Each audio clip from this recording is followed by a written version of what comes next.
Professor Marandi, welcome back to Uncensored. Thank you very much for having me. So where are we here? The President of the United States on Friday was pretty much bringing things to a conclusion. He felt that Iran had agreed to most of the terms laid down, particularly giving up enriched uranium and so on, and reopening the Strait of Hormuz.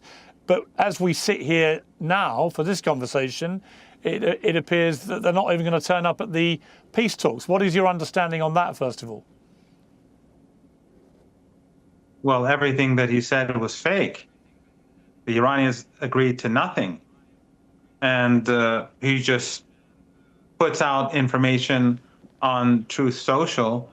And later on, he's possibly going to say that the Iranians promised everything, and now they're not doing it, and so we'll have to bomb Iran. And then people like yourself and others in the Western media will continue to demonize Iran and to attack anyone who defends Iran, and we'll have another war. How long can Iran sustain more warfare, and in particular economic warfare involving the Strait of Hormuz? I mean, if Iran can't get its energy out whilst also depriving other people of theirs, how long can it economically sustain that kind of thing? Well, we do have to remember, because Western media doesn't put it this way, but the United States and the Israeli regime started this war. It was completely unprovoked. And 300, 400 Iranians were murdered in this round. And this is not even the first war. This is the second war that they waged on us in less than, in less than a year. So if the Strait of Hormuz is closed, it's because, first of all, it was never fully closed. The Iranians closed it to a lot of the shipping by countries that were hosting US bases. And I think if you were in Iran's place, you did the same. Those countries in the Persian Gulf that assisted the United States in waging war against the people, in Kuwait, the Emirates, Qatar, Saudi Arabia, and Bahrain, without them, the United States and Trump could not wage the war. So their shipping obviously is not going to have priority. But the strait wasn't fully closed. The Iraqis were able to use it. The Iranians used it. The Chinese used it. Others who weren't waging war against Iran were using it. But we had a ceasefire after Trump at the beginning of the war said that Iran must surrender, unconditional surrender. And of course, that didn't happen. And then ultimately, after almost 40 days, the United States accepted the Iranian 10-point plan as the framework for discussion. And of course, Trump didn't do it in practice because he's dishonest, and so is the Trump regime. After that, we had a ceasefire. In that ceasefire, Iran was supposed to open up the Strait of Hormuz to more ships, including those countries that host bases. But the Israeli regime was supposed to adhere to the ceasefire, and they didn't. And so for 10 days, Iran did not open the Strait of Hormuz to extra ships because Netanyahu was busy slaughtering people. And then when finally he was forced to accept the ceasefire, Iran said they're going to open up the strait for extra shipping. And then Trump said, but he's going to keep the siege on Iranian ports. Well, that's a violation of the deal too. So if he's going to impose a siege, the Iranians are not going to open up the strait. So from day one, when the United States carried out this aggression, to the ceasefire and after the ceasefire, this crisis belongs to Trump and Netanyahu. So what happens next? Well, ultimately, Trump is going to have to recognize that he is not going to get at the negotiating table what he could not get on the battlefield. He lost the war. The Iranian people were able to stand up a joint war where the Trump regime, the Netanyahu regime, and a coalition or proxies in the region along with them were assisting them, and they failed. So why should Iran submit to the United States? If the United States wants a peace agreement with Iran, then it has to be a balanced agreement. But if Trump thinks that he can impose his will like an emperor and an imperial power, well, the revolution 47 years ago put an end to that. That's what the revolution was about. And that's what the Iranians are going to continue to do. They're going to preserve their dignity and sovereignty. That's something that the United States, especially under Trump, is not used to seeing. But Iran is different from other countries. We had a bizarre situation last week where the Iranian president issued a statement supporting the Catholic Pope Leo over attacks made against him by President Trump. And he said he condemned the insult to Your Excellency over the desecration of Jesus, the prophet of peace and brotherhood, is not acceptable to any free person. I wish you glory by Allah. Many people were taken aback by this because in the World Report of 2026, Iran Human Rights Watch specified that Christians, along with other religious minorities, face systemic discrimination in law and practice in Iran, and noted a significant wave of arrests targeting Christian communities following regional conflicts in mid-2025, often based on unfounded accusations of connection with Israel. So people are struggling to see why your president would be quite so vocal in his support of Catholics, given that backdrop. Well, I think it was clear that you would find some way to support aggression and to demonize Iran, because that's what you do. And of course, that's fake. We have many churches in Iran. You refuse to travel to Iran. I propose to you to come to the country. You could go visit the churches, and you could go. Well, you've refused to travel to London. Come to London, no problem. I'll see you in London. I've lived. Well, right now they're busy bombing us. They're busy destroying our country and murdering our people. And I prefer to stay in Tehran under airstrikes to stand up for my people. And I've been to your country before, but you've never been here. I even proposed that you read a book, Going to Tehran by Flint and Hillary Leverett, to learn a thing or two about Iran, but I'm pretty sure you didn't bother to buy it. But in any case, the Christian, the Christian community in Iran is doing very well. They have MPs in parliament.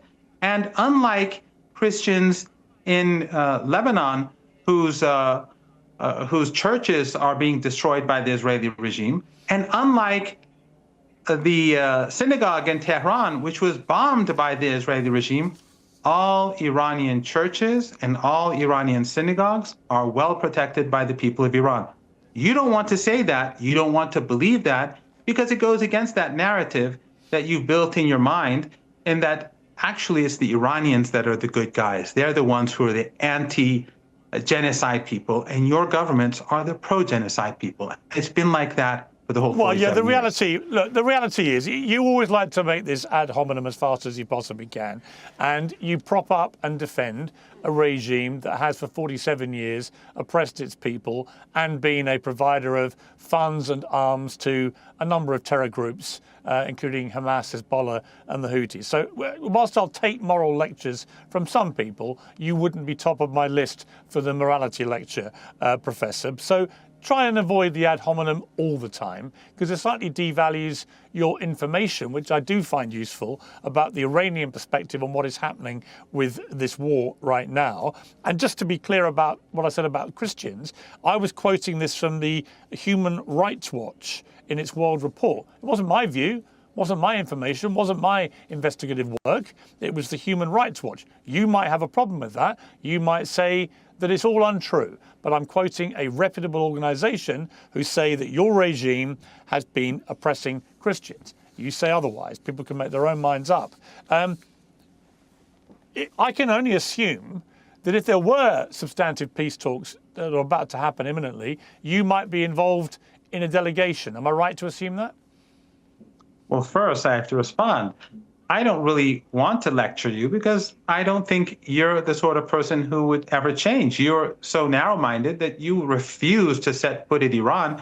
And I'm sure you haven't read the book that I offered you to read. It wasn't written by an Iranian or someone on the Iranian payroll. It was written by two Americans, one of whom is Jewish.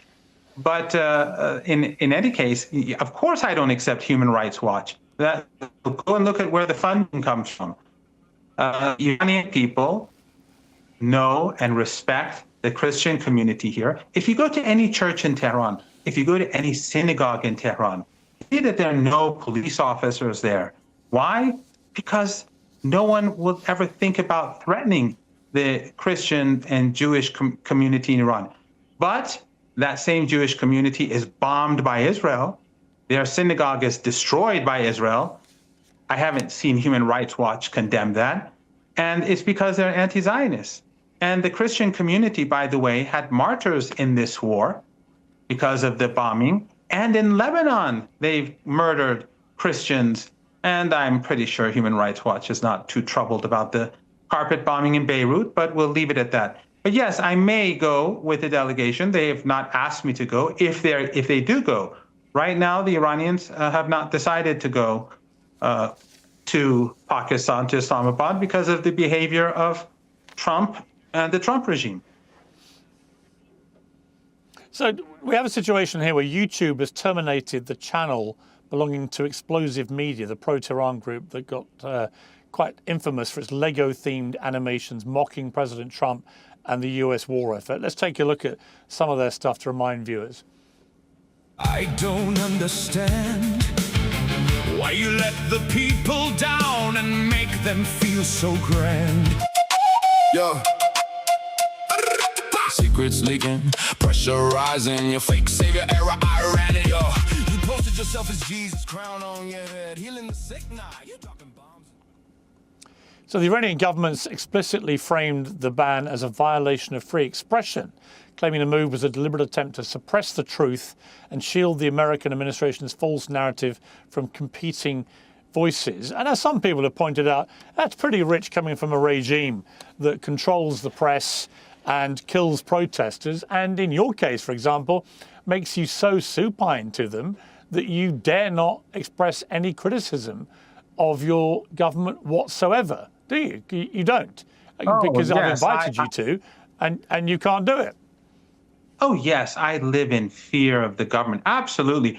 And I'm supposed to, when I'm on your show for like 10 minutes and then you're attacking Iran throughout and saying all sorts of nonsense, I'm supposed to sing along with you? No, of course not. And by the way, my Instagram account was deleted. My Facebook account was deleted. And so was many of my colleagues and students. All of the Iranian media is sanctioned. Everything, government, semi-government, privately owned, that are major media outlets in Iran, they're all sanctioned. So, and it's not just Iran, Lebanese, Yemeni, Iraqi, any media outlet that doesn't mimic the Western narrative, or at least try to live alongside it without much criticism, it's banned. And so, and that's why people in the West can't hear anything from Iran. However, in Iran, all you have to do is turn on the TV, and you have hundreds of Persian language media outlets funded by Western governments that are beaming into our homes day and night. Okay, can you, out of interest, can you name me a high-profile comedy show in Iran that mocks the government in the same way that you have in America and the UK? I don't know. There are different programs. I haven't watched television for years. I only watch the news maybe 3 or 4 times a week. I'm only on after Iranian one. television. But you can right now, people can search, and underneath the comment section, people can put links to them. But by the way, many of them are banned on YouTube. I myself have many interviews on RT that have all disappeared. My interviews on Press TV, they've all disappeared. They're gone forever. Well, so, the reason for that, I presume, is because you're perceived to... Well, the reason for that is you're perceived... Well, hang on. You're perceived to be a propagandist for the Iranian regime, okay? Oh, and okay. I think I asked you last time, the best way to test this is I can be very critical, as I have been this morning on social media, about my government and my Prime Minister, that I've demanded that he resign, right? I've done the same about President Trump when I disagree with him. But could you right now, speaking from Tehran on this show, can you think of one critical thing you would level at your leadership in Iran? Just give me one criticism of them. everything every day. If you just come to, I invited you to come to Iran. Press TV. Well, give me one now. Well, okay, I'll tell you. Press TV has said they'll broadcast live a debate between you and me for hours. Live no, that in wasn't my Tehran. question. That wasn't my question. Well, then, my question you can was, come to Tehran. give me one to prove that you do not live in a place which suppresses freedom of speech. I'm just asking you, as a critically minded professor who presumably likes to, explore all possibilities of thought and process. Presumably. Give me one criticism. Give me one criticism of your current regime, your current leadership. Give me one. One thing you don't agree with about them. The government in Iran has problems with inflation. It has problems with crime. It has problems with jobs. It has problems with inflation. It has all sorts of problems. But my government does not help the Israeli regime carry out genocide. And you have never said that you do not accept ethno-supremacism. Because if you say you don't, that means you do not accept the legitimacy of the Israeli regime. Do you accept? You have never accepted. Do you accept? You have never I do not accepted. accept. Hang on. Tell me, do you reject ethno-supremacism? Do you believe that a regime that is based on ethno-supremacism is illegitimate or not? Well, I don't exactly know what you mean. What do you mean? Is a regime that is based on the concept of ethno-supremacism, is it legitimate or not? Well, what I would repeat to you is what I've repeated to people about Israel for the last year. The Israeli government, not the people of Israel or the country, but its current government under Bibi Netanyahu has been doing a lot of things which I strongly disagree with. Yeah. Do you reject a regime that accepts, that carries out a regime, not an administration, not a government, a regime that is based on ethno-supremacism? Well, I literally last week. That is why Hezbollah died. Let me answer. That's why people in Hezbollah died for the people of Gaza. Fine. If you let me answer, only last week I attacked the Israeli government and Ben-Gvir in particular for the way they brought in a new law which would only kill Palestinians who they deemed terrorists, execute them with the death penalty, but not Israelis. Right? I thought that was outrageous and appalling and probably an example of what you're talking about. You know, if you were talking about apartheid South Africa like this, or if anyone was, you would be attacking them. If anyone had given me the same answer when I said, you accept a regime that's based on racial superiority or on racial preferences or hierarchy, you would have been totally aggressive and rejected it outright. I've literally just told you. You didn't obviously watch it. You didn't. You obviously didn't watch it. I've literally just told you. I've literally just told you that last week I did exactly that. About a law. That's a law. I'm talking about the regime itself. That law is only brought about because of the nature of the regime. That's why people rape others, Palestinians in prison, and they're treated as heroes. And what about your regime? What about your regime? My lovely regime doesn't do that. Of theocratic fascists who murder thousands of protesters for protesting against them. What about that? I know. Okay, let me go. First of all, you're hiding the fact that you could not answer this question by saying this. However, I'm glad you raised this. This nonsense was all created in order to justify this war. Trump himself, just a couple of weeks ago, said that he sent weapons to the so-called protesters. How is it possible, if those protests were organic and they were spontaneous, that they needed weapons? How did he know who they were? How many protesters did your regime kill? How did he know? How many did you kill? How did he know that they even use weapons, that they could use weapons? It was because how many of your protesters did your regime kill? Because he was afraid. You're afraid to accept the fact that he knew, and his intelligence agency knew, Answer my and simple the Israeli question. intelligence agency knew that these were not peaceful protesters. How many thousands of protesters? How many thousands of protesters did your regime slaughter in January? No for peaceful protesting. protesters. No peaceful protesters were slaughtered by the police. In fact, what the an first 2 days. absolute, what a disgusting lie. You are the What a disgusting person lie. who supports This is why. ethno-supremacism. This is why people call you a support stooge and ethno-supremacism. propagandist for the regime.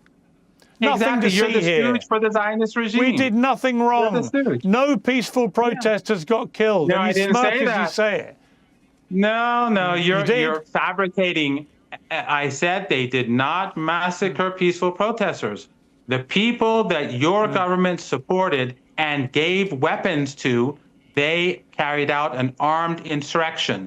3,117 people were killed, including hundreds of police officers and a couple of thousand innocent bystanders by people that your government armed. Your governments armed these people. Your governments murdered them. But you want to distract attention away from your own crimes, just like you're not willing to say anything about ethno-supremacism in Palestine. Okay, we'll leave it there. The truth is people can see through it, Professor Marandi. I'm sure they will.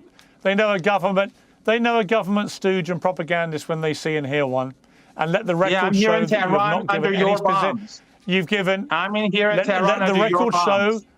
Let the record show that once again you have not leveled. That when you have you not were leveled slandering Iran, I was in you've Tehran. not given. You've not leveled Under your any bombs. criticism at your own regime. Once again, right. because you're not allowed to, because if you did start criticizing your regime on this show and it got picked up by the media, they would probably kill you too. And that's the reality Good luck with of your existence good luck with as your a government ethno-supremacist buddies stooge. on your show. Good luck with your ethno-supremacist I can buddies on express your show. myself freely and honestly. You have to lie. Sure. That's the difference. Sure. But we'll leave it there. Professor Sure. Marandi, thank you for Sure. rejoining me on Uncensored. Thank you.